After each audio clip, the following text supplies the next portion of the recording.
Testigo kahapon na si retired Marine Sergeant ba yun, Jen? Oo. Orly Guseta. At sinasabi niya na ito Gutesa yata. Gutesa. Yes po.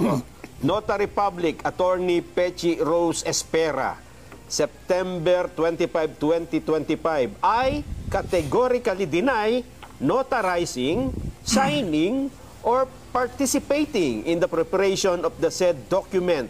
Yung sworn statement affidavit daw po ni Guseta.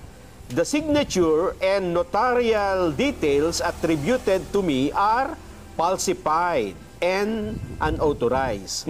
Ibig sabihin, hindi daw po siya ang nag-notarize noong dokumento, nung sinumpang salaysay ni Gutesa, bagamat nandun yung kanyang pangalan. Kaya ang sabi niya rito, yan ay hindi totoong dokumento. Sen. Pero Sen, bago yun, pwede bang bigyan nyo kami ng konting background? Paano ba napunta sa inyo si Gutesa? Kasi parang ang dating, witness nyo eh. Pwede ba natin doon simulan, Sen? Kasi parang witness, Sen Dante Marcoleta. Parang Hindi, ganun po ang dating. narinig naman ninyo, buong Kapuluan, nakarinig ng... Opo. Ako'y tinawagan ng aking kaibigan. Kilala naman ninyo siya sa mga kaibigan ko, si Mike Defensor. Aha, okay po. Ayon sa kanyang paliwanag, itong naging witness na ito, matagal na niyang tinatangka na makausap niya ako. Lamang sa dami ng ginagawa natin dyan, hindi ko mapagbigyan talaga. Pero maliban doon, may mga iba pang mga personalidad Okay. na ginawan ko rin ng paraan na sana makontak din yung mga yon. Kaya lang, yung mga nauna ay hindi naman kaagad nagbigay ng pahayag na makikipagkita. Okay, opo. Ngayon, itong mga huling grupo na ito na nagsasabi, wala nga akong panahon sabi ko kay Mike Defensor. Lalo na ngayon, sabi ko, mag-aalas 2 na ng hapon, mamayang alas 3, sabi ko, umpisa ng aming session. Opo. Hindi kanya, siguro tingnan mo lang, kasi meron siyang pakikita sa yung parang draft ng kanyang salaysay. Tungkol saan? Tungkol sa pinag-uusapan niyo doon sa Blue Ribbon Committee. Ano po ito? Lunes po ito? Martes? O this week lang po ito? Yung Day before. kailan ba kami nagkaroon ng huling pagdinig? Thursday po kahapon. Yun po yung mula alas 9. Di Miyerkules yun. So Wednesday, a day before. Oo, kasi sabi ko, sige, nasaan ba kayo? Hindi, sabihin mo kung saan ka malapit para, hindi, andito ako sa Senado, merong lugar dyan yung Seascape. Alam ko yun, sabi niya. Kasi yun, 5 minuto lang. Mula sa Senado. Mula sa Senado. Kaya, siyempre, yung convenience ko naman ang aking inaalala, para makabalik ka agad ako. Opo. So, tiningnan ko yung, meron nga silang isang draft na pinakita sa akin. Ngayon, tinitingnan ko sa aking palagay, talaga baka akong sarili mong gawayan. Kasi yung ibang mga pagkakatagalog kasi, pasensya na po kayo kasi hindi po ako Tagalog, Bisaya po ako. Taga saan ka baka ako? Masbate. So ang Masbate, Jen, Nelson, ay parte ng Bicol region. Ngunit ang salita doon, ang prevalent na salita Bisaya. is Bisaya. Opo, halo yung Bisaya at Bicol. Pero okay lang, sabi ko, naiintindihan naman yan. Maliban lang yung spelling, pakicorrect nyo na kasi mga spelling naman, mali-mali. Yung iba, hindi naman marami. Yun lang ang nasabi ko. O sige ka, kung hindi ako magtatagal, sabi ko, Mike, paki-assistin nyo na lamang siya na ma-finalize yan kung... Kasi drop lang So ito rin po yung si Orly. Si Master Sergeant Orly po yung tinutukoy. Nandun siya. Okay, nandun naman si Mike at saka yung ibang mga kasama niya. Ang requirement ko lang, sabi ko, siyempre, pandagdag naman na kumpiyansa sa akin yun. Ipanotaryo nyo naman, para hindi lang yung dinala nyo sa akin, walang notaryo. Bagamat alam ko naman na harap siya sa Blue Ribbon, hindi mo naman may iwasan na susumpa siya doon. At pagkasumpa niya, pababasa ko talaga yung nilalaman ng kanyang salaysay. Opo. At mula doon, pagtatatanungin na siya ng miyembro ng komite. Malinaw yun. Pero yung para sa akin lang na pansarili kong nagustuhan, yung pagbigyan niya sa akin, notaryado. Para makatiyak kayo. Para makatiyak ko kasi siguro nung iwanan ko sila, mga 2:30 na siguro yon. Opo. May panahon pa naman silang kumuha o humanap ng magnunotaryo. Umalis na ako noon. At sabi ko, bago ko umalis, sige, kung talagang buo sa loob mo at talaga namang gusto mong ihayag yan sa publiko, bukas ka ako, ang oras ay alas 9 ng umaga. Siguro 8:30 para nandun ka na, para makasiguro kang makapasok ka sa tamang oras. Yun po yung Webes. Yung Webes yun, oo. Okay, opo. So, yun ang pinagtapusan. Ngayon, kung darating siya, di okay. Kung hindi siya darating, okay din Ay, sa hindi akin. nyo rin expect na pupunta. Abay, sinabi ko nga, kung talagang buo sa loob mo, di ba? Opo. Kung buo sa loob mo at tapat ka sa hangarin mo na mailahad mo yan, kasi nakalagay doon, ito po para sa bayan na lang, sabi niya eh. Binasa ko naman eh. O di, sa akin, kung darating ka, okay. Kung di ka dumating, wala namang nawala sa akin. Diba? Eh, dumating. Ayun. O, tapos, pagdarating niya sa akin, ilang bang kopya ang dala mo? Opo. Meron po ako ritong 5 kopya. Ito pong 4, sabi niya, ay original. Opo. Okay? Asan ka ako yung hindi original? Ito pong huli. Binigay ko sa kanya yung huli. Yung Xerox copy, kinuha ko yung 4 na original. Kasi ang balak ko, kaya kinuha ko yung 4, pagka-introduce ko sa kanya, bibigyan ko na ng kopya yung chairman, si Senator Lacson. At saka yung si Senator SP Soto. At yung iba, siguro yung kusining katabi ko, tsaka ako, 4. Opo. Kasi babasa ko na sa kanya eh. Para lahat kami, meron kaming kopya, lalong-lalo na yung chairman at saka yung Senate President. Ganun na nangyari. Ngayon, ang sabi nila ngayon, nabasa ko rin sa dyaryo eh, para bang kinotes ko daw yung...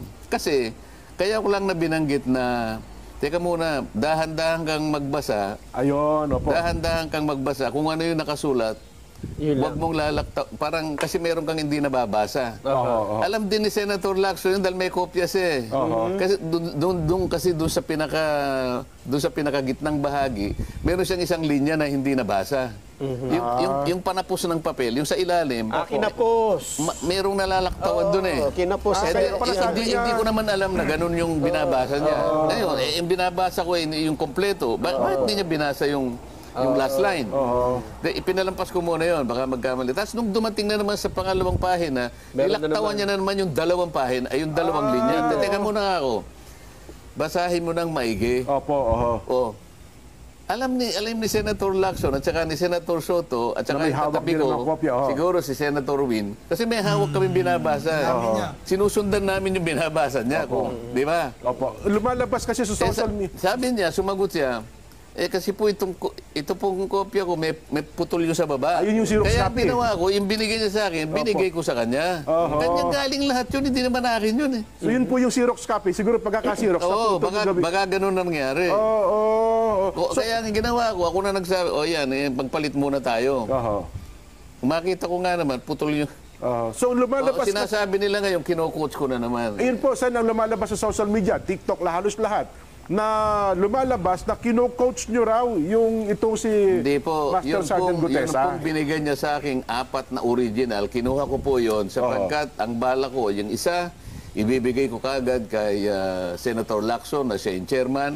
Yung isa naman, bibigay ko kay Senator Soto, siya yung Senate President. At kung sino yung katabi ko, bibigyan ko. At saka yung isa, para sa akin. Para pag binabasa na po niya, yung kanyang statement, nasusundan po namin. Kaya alam po ni Senator Soto ang sinasabi ko, na meron po siyang nalaktawan na isang linya nung una, pagkatapos yung pangalawa, 2 linya na po, hindi niya binabasa. Sayang naman. Kasi kung coach nyo, ang una magre-react yung may hawak ng affidavit. Di ba? Kasi alam po nila na hindi niya nabasa yung di sana sinansala ako ni alam niya. At sabi ko, dahan-dahan ka. Dahan-dahan ka. Sabi ko, you have all the time, sabi ko pa. Para sa ganun, walang nalalaktawan. Yung binabasa pala niya, may kulang pala sa gitna. Mayroon ho bang question? Halimbawa, binabasa niya, bukod doon sa affidavit niya, ay iba ang nababasa niya doon sa kanyang... Hindi matutuloy doon sa pangalawang kasi 2 linya yung nawawala eh. Nawawala. Paano kung recording yun? Hindi mare-record yung sinasabi. Kasi iba yung recorded eh. Yes, kaya ang gusto ko, kung ano yung binabasa niya, maski sa record, ganun din. Yes. So, Kasi ngayon, kahit babalikan mo yun, talagang may puto. Mapapakita ko talaga eh. Putol talaga eh. So, yun pala yun. O, yun ang una. Yes. O ano pa yung isang may kinalaman dyan? Yung notaryo. Yung notaryo. Yes. O, ganito. Oh. Yung si Orly ba? Orly Opo, Orly Gutesa. Si Orly Gutesa, siya mismo pumunta doon sa ano Notary pangalan? public. Binalikan niya eh kasi nagkamali po yung pagkakatype yung pong December 6, 2025. Hindi po 25, 24 kaya binalikan ko po kanya. Ang ginawa po nila, kinurek lang nila tapos pinapirma sa akin. Doon sa mismong notaryo. O sige. Kaya alam ko na pumunta siya dahil nga sinabi pa niya na meron pong mali dito para siguro korekin din yung record na iniwan niya kasi kukuha ng kopya yung notaryo eh. Yes po. Oo. Ngayon, pag-usapan natin na sinasabi ng abogada na notaryo na hindi niya pirma yon. Yung nakapangalan mismo mo doon. O sige, sabihin na natin na maring hindi niya pirma, no? Granting na hindi niya pirma. Ngayon, sino ang maglalagay doon sa kasi yung notaryo sa bandang baba, merong nakalagay doon doc number, page number, Yes. book number, series of 2025. Paano niya makikita yung notarial register ng abogadong nagnotarya? Makikita mo niya anong doc number may ilalagay niya, anong number? Yung page number ng notaryo, alam niya? May papakita ba siya sa TV direct? Kasi meron ano yan, lumabas sa social media. Ilabas niyo yung pinakahuli Oo, para ma-explain malaman natin ang pinag-uusapan natin. Direct, ipakilabas nyo. Kasi nasa social media naman. Nasa, yung notaryo. Para nang sa ganun ay... Para malaman ng mga kababayan natin kung ano yung binabanggit natin. Ano yung pinag-usapan Di ba natin? doon sa left side ng dokumento, yung pinakahuli, napipirma ron yung notaryo, Okay. merong doc number, page Yes. number, book number, Opo. series of yung year. Yes. Nakastampad pa yun eh. Di yun, ano? Sige po, hinahanap daw po, Pagkatapos, sir. yung sinasabi niya, yung notarial yung notarial details niya, hindi raw siya yon. Opo. Ibig sabihin, si Gutesa, kinuha niya yung stamp na yon, itinatak niya doon sa mismong lugar na kung saan siya magnonotaryo, saan niya kukunin niyo kung hindi bibigay sa kanya? O, pagkatapos yung dry seal. Yes. Siya pa yun. So, ibig sabihin, si Gutesa pumasok sa kanilang opisina, siyang naglagay ng dry seal. Kung yun ang pagbabatay natin batay sa kwento nila. Paano magagawa nung Nung Gutesa. Gutesa? Oo. So, ibig sabihin, sila rin ang gumawa nun. Ngayon, kung sino man yung pumirma doon at hindi nga siya, pananagutan ng pananagutan ng abogado Nakapirma. yun. Sana mapakita para malinaw. Sige po, alam ko meron tayo yan eh. Habang hinahanap yun, Sige, oo. Oo. ano ang implication, anong epekto noong hindi pala, halimbawa lang, for the sake of argument, na hindi talaga notarized yung peke, yung pagkakanotaryo. Ano ang epekto nun dun sa Granting, salaysay? opo. oo. Ang magiging epekto niyan, wala na. Bakit? Kasi subsequent to that event, si Gutesa humarap sa komite. Humarap sa Blue Ribbon Committee at siya'y pinasumpa. Okay. At doon ay binasa niya yung kanyang sworn statement. Okay. At pagkabasa niya, pinagtatanong siya. Sa makatwid, kahit na walang notaryo yon, Okay. kahit walang notaryo yun, hindi nawala yung saysay ng kanyang deklarasyon. Kasi sumumpa siya doon eh. So, kung titingnan mo ngayon, parang yung kung tatawagin yan sa legal term, surplusage, sabi nila. Surplusage, Ibig sabihin, with or without that, nananatiling balido Yung kanyang yung salaysay niya dahil nga sa katotohanan na sumumpa siya. Sumumpa siya sa harap ng Blue Ribbon Committee. Nanonood ng taong bayan nung mga sandali na yon, di ba? Kaya nga. Tama po. Oo. Hindi lamang ibinigay yung mismong sworn statement, ito ay pinabasa namin. Kaya nga sinasabi ko nga sa inyo kanina pa, kailangan walang malaktawan. Ayun. Sinusundan namin yung pagbabasa ng kanyang statement eh. Dahil recorded yun. Recorded yun. Paano kung halimbawa, tingnan natin ang record, yung isang linya nawala. Pagkatapos sa susunod na linya, wala na naman. Kulang-kulang yung binasa niya.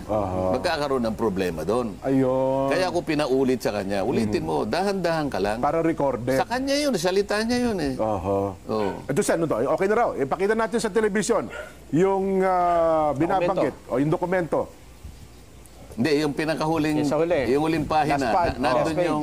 May pirma. Ayun, Yan, opo. Ilaki mo nga yun. Ayun, merong nakalagay, doc Doc number. Opo. Ano Sinumpaan at nilagdaan, Hindi yung doc Opo. number nasa Doc baba. number 255. Oh. Doc number 255. Paano makukuha Page ni number paano 54? makukuha nung ano yung yung 255. number ng document? Kasi makikita mo sa notarial register, susundan mo yun eh. Ang pinanggalingan mo siguro 254. So ngayon sa kanya 255. Page Nata number. Page 58 sabi niya yata. Opo. Book number. Ano ba 'yon? Hindi ko po maintindihan. Oo. Parang letter V. Saan kukunin ng saan kukunin ni Gutesa yan? Gutesa. So ang nag-provide yan, yung notarial staff, kung sino man yun, kung wala man yung abogado, may sekretarya siya, at saka yung sinasabi ko sa yung stamp na yun, Yes. yung, Ayan, yung kulay asul. Yun ang detalye ng notarial commission niya. Ibig sabihin, si Gutesa, nakuha niya yung stamp na yun, siya mismo nag-stamp na gano'n, at nakuha niya yung doc number, nakuha niya yung page number, nakuha niya yung book number. Pagkatapos, dyan sa mismong lugar ng detalye na yan, Opo. meron dry seal yan. Or yung dry seal, Ay, nakita nyo, may dry seal. may dry seal. So, sa mga tweet, pati dry seal, nakuha ni Duterte. Paano niya mapapasok yung opisina? Yun Ngayon, daw pong Kung pirma. sasabihin niya na hindi niya pirma, nasa sa kanya yun. Ayun. Pero, hindi po pwede na si Duterte ang pumirma niyan. Kasi sila nang gumawa lahat eh. Oho. Ayun. Tapos May kasalanan dyan ang notarial... kung sino man doon sa notarial kung office. sino man. Bakit? Ba't mo pinayagan na mailagay lahat yung detalye na yan? Pakukuha ko yung kanyang notarial register. Pagka tumama dyan, ibig sabihin sila yung naglagay niyan. Hindi si Gutesa. Hindi ba matatamper yun, Sen? Halimbawa? Hindi matatamper yun. Tuloy-tuloy yung number niya. Kasi makikita. pagkatapos Pag ng isang buwan yan, o kung merong ganyan, I-report nila. i-report mo sa RTC na kung saan nakakuha ka ng komisyon. Ayun pala yun. Hindi po pwede yung mga iba dyan, naglalagay sila ng, yung mga gustong kumita, meron silang iniiwan na espasyo para yung ganung gusto magpanotaryo, nagkataon na sa araw, sa ganung klaseng panahon, kailangan, naglalagay sila doon.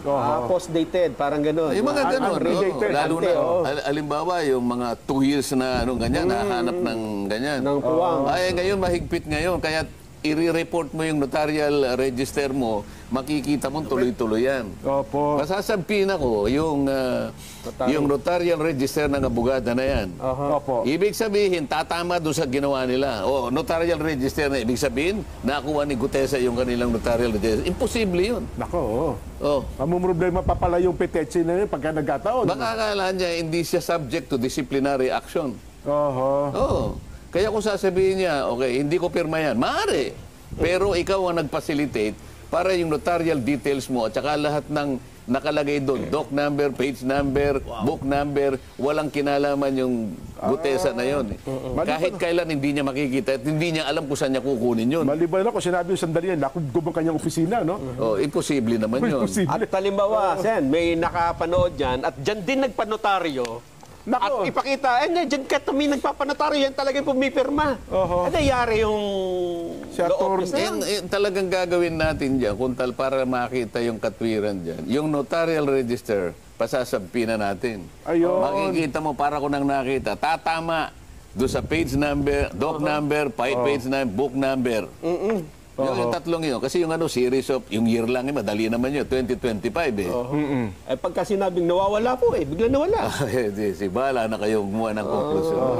So, kabida natin, halimbawa, talagang yung pirma doon, kasi meron siyang pirma eh. Kung hindi ba nakuha natin ng staff natin? Pagkaraniwan kasi yung mga staff, kasi kung minsan wala yung basta Wala yung abogado mismo. i-ano lang sa kanya, Viber mo nga sa akin lang, babasahin ko, kanya gano'n. Opo, Pag binasa niya, okay naman sa kanya. O sige, kanya, inotaryo mo. Oho. Pwede pumirma yung mga gano'n ang ginagawa ng iba eh. Kasi kung minsan wala siya doon eh. Hindi naman lagi maghapon yun, nakabantay doon sa kanyang notary. May bayad kasi yun eh. Yes po. Hindi ko na alam ngayon kung magkano yung bayad sa mga notaryo.